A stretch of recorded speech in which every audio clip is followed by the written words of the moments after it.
Peggy 16.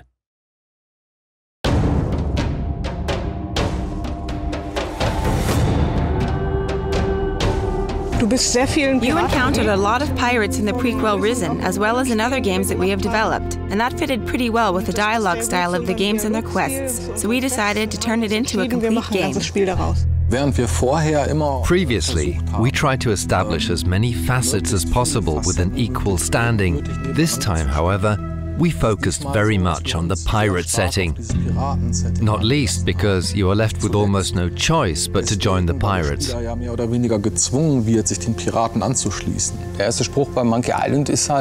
first line of Monkey Island is, "I want to be a pirate," and then you got to go to the tavern and do piratey things, find a treasure and so on. And these are of course things our players get to do as well.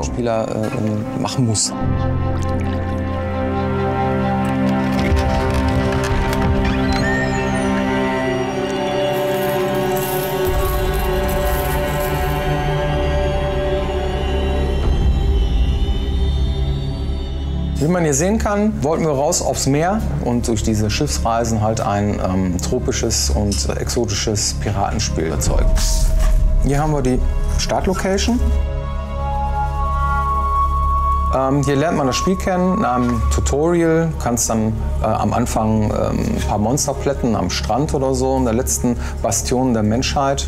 Du fährst dann auch ziemlich schnell dann mit dem Schiff rüber zu der ersten Insel, die dann schon etwas größer ist, wo es auch zwei Lager gibt, einmal von der Inquisition und einmal hier hinten das Piratenlager. Da wird die Welt ein bisschen größer. Wenn du dich den Piraten angeschlossen hast, dann kannst du dann mit dem Schiff direkt mit den Piraten zu dieser Küstenregion auf dieser Seite dann hinreisen.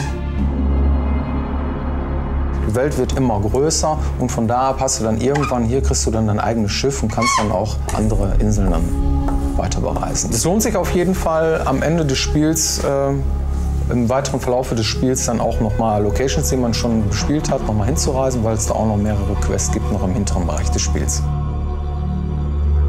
Also wir haben damals angefangen. Back then, we started with the prototypes. We just built pretty rough landscapes and walked through them, put in a few trees and various placeholders and checked out how it felt. Too big, too small.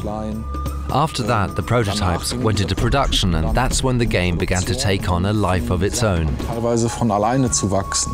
In Risen 2 haben wir mehrere Inseln und wir haben. There are several islands in Risen 2. In the past, we built the game landscape by hand. That's a lot of work. You have to add a lot of details and create all the paths. Little adaptations or corrections create a lot of work and effort. Therefore, we decided to implement a terrain engine, which is a first in the history of Piranha Bytes. And it paid off, because we were able to implement prototypes way faster. Schneller Prototypen als auch implementieren konnten.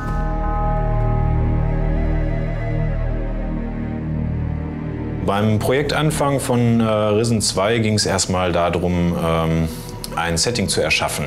Also wir mussten uns überlegen, was soll es überhaupt werden.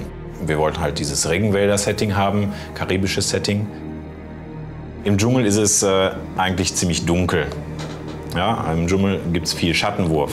Es gibt unterschiedliche Baumhöhen und es gibt viel Bodenvegetation.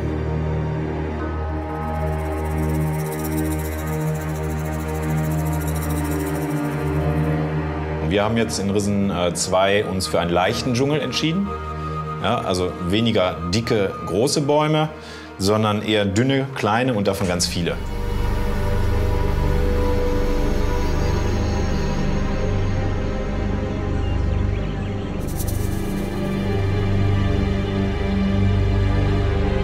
Also wir sind ja hier im Ruhrpott und so viel haben wir nicht hier, was wir uns selbst anschauen können. Ja, aber ein paar Wälder haben wir schon und da ziehen wir schon mal selber los mit der Kamera.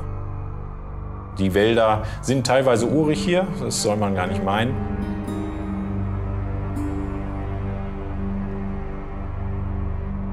Es ist wie immer gewesen. It was the usual struggle of making it neither too big nor too small. We tried to keep things balanced out. On the one hand, you've got to create a world that's big enough to make it plausible that you require a ship to get from one scene to the next. On the other hand, if it's too big, it gets boring due to the sheer size of it. We used the islands to put certain structures in place. At the start, players have no ship, so they are told to go to Island A, then to Island B, and suddenly you get your ship and you can get to Island C, D, E, F, G, in whatever order you desire.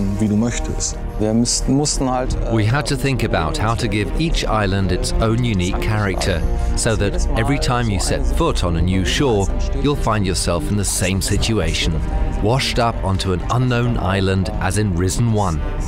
The settings and plots are set up correspondingly. Originally, we intended to have smaller locations, but a lot of them. What we've got in the end are a lot of big locations and a lot more fun exploring them.